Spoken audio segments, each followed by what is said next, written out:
अस्सलाम वालेकुम। ये कसर का तीसरा वीडियो है। पिछले दोनों वीडियोस की लिंक डिस्क्रिप्शन में दी गई है, आप वहां से वो वीडियोस देख सकते हैं। इस वीडियो में भी हम सीखेंगे कसर के बारे में कुछ और बुनियादी बातें। तो चलिए शुरू करते हैं। पिछले वीडियो में हम यही कसर देख रहे थे। इसमें लकीर के ऊपर 2 लिखा है और लकीर के नीचे 4 लिखा है। तो चलिए इस वीडियो में सबसे पहले हम ये सीखते हैं कि कसर में लकीर के ऊपर के हिस्से को क्या कहते हैं और लकीर के नीचे के हिस्से को क्या कहते हैं। अब ये बात गौर से सुनिए कि कसर में लकीर के ऊपर का हिस्सा कहलाता है शुमार कुनिंदा। इसका मतलब ये हुआ कि इस कसर में शुमार कुनिंदा में है 2, यानी इस कसर का शुमार कुनिंदा है 2। अब ये कसर देखिए, इस कसर में 15 लकीर के ऊपर है, इसलिए इस कसर का शुमार कुनिंदा है 15। चलिए आगे बढ़ते हैं।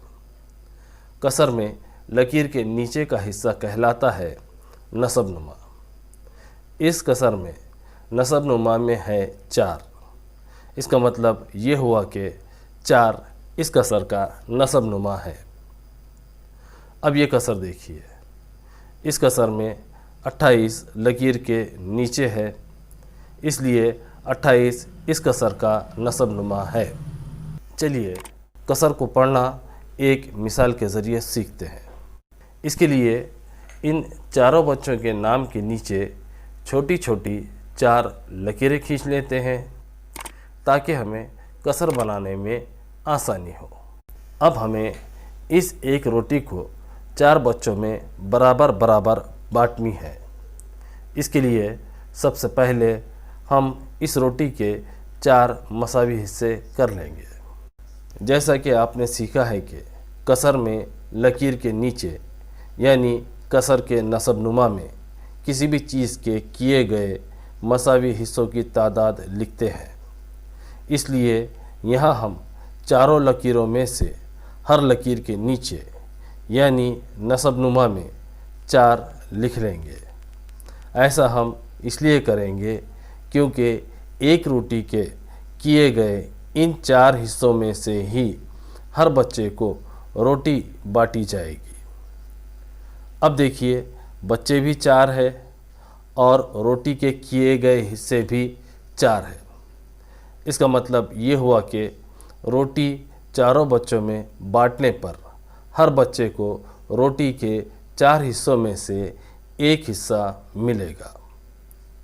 जैसा कि हमने सीखा है कि किसी भी चीज़ के किए गए मसावी हिस्सों में से जितने भी हिस्से लिए जाएंगे या दिए जाएंगे या बांटे जाएंगे, उनकी तादाद कसर में लकीर के ऊपर यानी कसर के शुमार कुनिंदा में लिखी जाती है।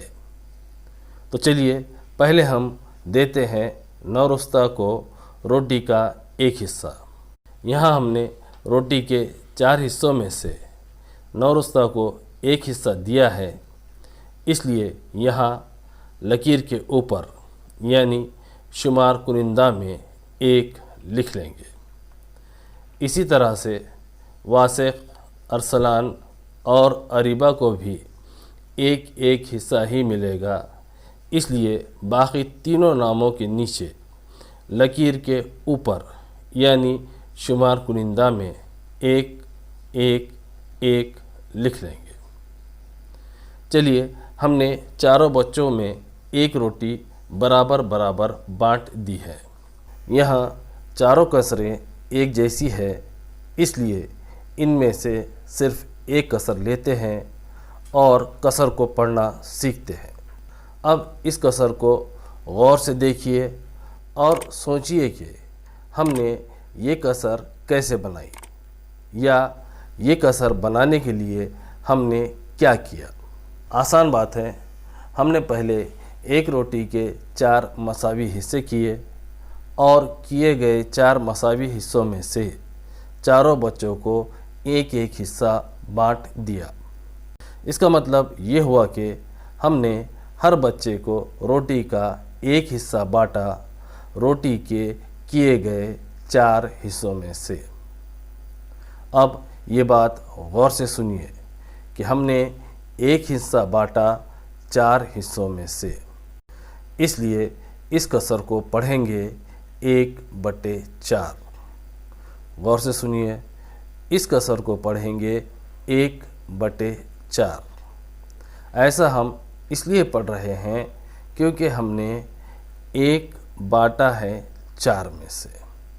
चलिए एक और कसर देखिए। इस कसर के शुमार कुंदा में है 6 और नसब नुमा में है 14। इसका मतलब ये हुआ कि 6 बांटे गए 14 में से, इसलिए इस कसर को पढ़ेंगे 6/14। इस कसर को पढ़ेंगे 5/9। इस कसर को पढ़ेंगे 12/25। इस कसर को पढ़ेंगे 40/100। इसी तरह से अलग अलग कसरें लेकर पढ़ने की मशक कीजिए।